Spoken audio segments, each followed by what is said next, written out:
And ये दोनों अगर आप देखें कंपनियां बहुत जानी मानी, साथ ही साथ एक प्रूवन ब्रांड है। ये पहले आते हैं आपका ग्लोबल हेल्थ पे। आप इसको देखिए, और इसकी लिस्टिंग से पहले के पूरा हॉस्पिटल स्पेस काफ़ी वाइब्रेंट था। कल अपोलो हॉस्पिटल्स में काफ़ी हमने स्ट्रॉन्ग स्विंग देखा। एक अच्छी लिस्टिंग हमें मिल गई। अब क्या करें? ये प्रॉफिट्स को कैश में कन्वर्ट कर लें, या फिर आपको लगता है कि नहीं ये अभी पैसा बना के और देगा फर्स्ट ट्रांच में भी? गुड मॉर्निंग वीरू जी। आपने सही कहा कि पिछले 1-2 दिन से हम लोग देख रहे हैं हॉस्पिटल शेयर्स में अच्छी खासी रुझान बना हुआ है, जिसका फायदा सीधा सीधा ग्लोबल हेल्थ को मिला। अन्यथा अगर आप देखें तो ग्रे मार्केट प्रीमियम इतना अच्छा लिस्टिंग का इशारा नहीं कर रहा था, लेकिन जहां तक मेदांता ग्लोबल हेल्थ की बात है, इसके ब्रांड बहुत अच्छे हैं। मेदांता के नाम से जो जाने जाते हैं, doctor Tehran well known name है। 2467 इनके बेड हैं जून 2022 तक। लेकिन अगर आप देखो तो जो इशू के समय जो पी था वो 43 के आसपास था, और अभी के अगेंस्ट को अगर जोड़ लूँ तो मैं समझता हूँ 50 के आसपास का पी आ जाता है, जो कि एक ऑप्टिमम वैल्यूएशन हो जाता है। लेकिन FY 2022 के नंबर बहुत अच्छे आए थे। एवरेज रूम पर ऑक्युपाइड बेड जो है वो अपने पीयर ग्रुप में सबसे हाईएस्ट था। मैं समझता हूँ कि अगर छोटी अवधि के लिए किसी ने लिया हो सिर्फ फ्लिपिंग के लिए, तो एक बार मुनाफा वसूल कर सकता है। लेकिन लंबी अवधि में मुझे लगता है कि एक अच्छा रिटर्न दे सकता है, एक ब्रांड की वजह से, दूसरे इनके जो नंबर्स अच्छे आ रहे हैं, बैलेंस शीट स्ट्रांग है, उन सब चीज़ों को लेकर के थोड़ी सी दिक्कत ये है कि ये सारा पैसा, एक बड़ा हिस्सा इस पैसे का जो इशू आया था उसका OFS है, तो इसके हॉस्पिटल के विस्तार में कोई खास उसमें फर्क नहीं पड़ने वाला। लेकिन फिर भी मुझे लगता है कि लंबी अवधि के लिए एक अच्छा स्टॉक साबित हो सकता है। Okay Rajesh ji, good morning.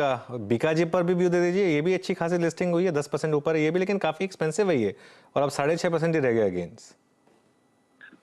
Morning अनुज जी। अगर आप देखो तो बीकाजी की अगर बात की जाए ना, तो ये तो कंप्लीट OFS था, माने टोटली OFS था।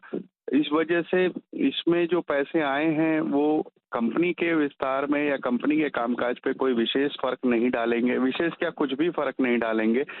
तो इसलिए मैं नहीं समझता कि एक कुछ नया आकलन इसमें करना होगा। इसकी अगर पुरानी चीजें, माने जो पिछले साल तक के नंबर्स हैं वो देखे जाएं, तो उस हिसाब से अगर आप देखेंगे तो FY 22 की जो अर्निंग्स थी वो 3 रुपए के आसपास आई थी। तो उस हिसाब से लगभग 100 रुपए के पी पे ट्रेड करता हुआ स्टॉक थोड़ा महंगा लगता है।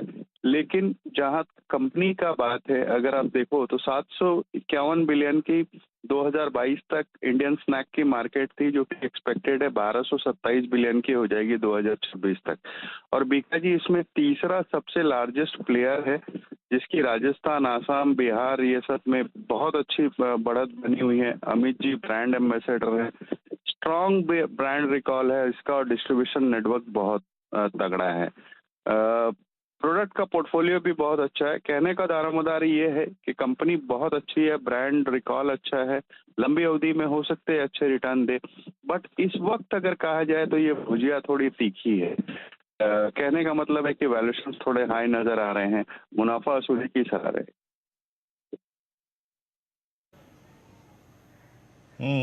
तो मुनाफा वसूली की अगर आप देखें बीकाजी पर आ रहेगी। अच्छा, इस वक्त अगर आप देखें तो इंडेक्स को, निफ्टी को जो सपोर्ट मिलता हुआ, निफ्टी IT का काफ़ी अच्छा था 3019, और एक दो कॉल्स जो कि शायद आज शुरू में मिस हो गई, लेकिन काफ़ी अच्छा खासा मूव देती हुई। एक बार अदानी पोर्ट्स लेके आइएगा आपकी स्क्रीन पर। डे हाई की ट्रेजेक्ट्री में हमारे पैनल ने सुबह सुबह just at the time of opening pick कर लिया था। 915 पे डे हाई पर आके ट्रेड करता हुआ। एक बार शिल्पा जी अदानी पोर्ट्स पे अपना व्यू दीजिएगा। 915 नेक्स्ट पॉसिबल टारगेट्स क्या है इस स्टॉक के लिए?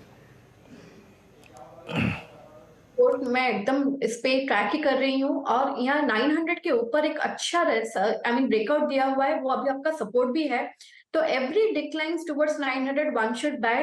अभी इमीडिएट टारगेट्स आपको जो देखने को मिलेंगे वो बनेंगे 942 से 968 तक के। तो range is very huge upside, and you have to buy on every decline till 900। It is very strong. ये है अदानी पोर्ट्स पर कॉल। अच्छा, शिल्पा जी ने एक परसों कॉल दिया था, मुझे याद आ रहा है, बलरामपुर चीनी का। एक बार जरा डॉक्टर साहब वो कॉल लेकर आइए। 350 की कॉल जो उन्होंने ली थी, और 7 रुपये पे कॉल ली गई थी वो, और 11 रुपये का उन्होंने उस समय टारगेट दिया था। एक बार जरा वो कॉल लेकर आते हैं। ये देखिए 12 रुपये 90 पैसे, तो वो 11 रुपये का टारगेट हिट हुआ और 14 रुपये का ही मेरे ख्याल से अब ये हिट होने की तैयारी कर रहा है। तो शिल्पा जी पहले तो कॉन्ग्रेट्स इस कॉल के लिए, और यहाँ पर अब जो होल्ड कर रहे हैं आपकी कॉल को, उनके लिए क्या व्यू है आपका? जी, अभी बुक करना चाहिए। 360 के अराउंड एक रेजिस्टेंस है, अगर वो सस्टेन करता है then you will see targets of 380। My advice, book कर दीजिए या फिर थोड़ा ट्रेल कर दीजिए, because you know gains are coming, almost double हो गया है प्रीमियम, तो गेन्स है तो बुक भी करना चाहिए। ओके, बलरामपुर चीनी पे बहुत शानदार कॉल शिल्पा जी इसकी, आपकी ये दोनों। अब एक काम करते हैं, विकास जी के 2 ट्रेड्स रह गए। विकास जी, आपके 2 ट्रेड्स क्या हैं इस वक्त के, जिन पे आप काफी कन्विक्शन रखते हैं इस वक्त?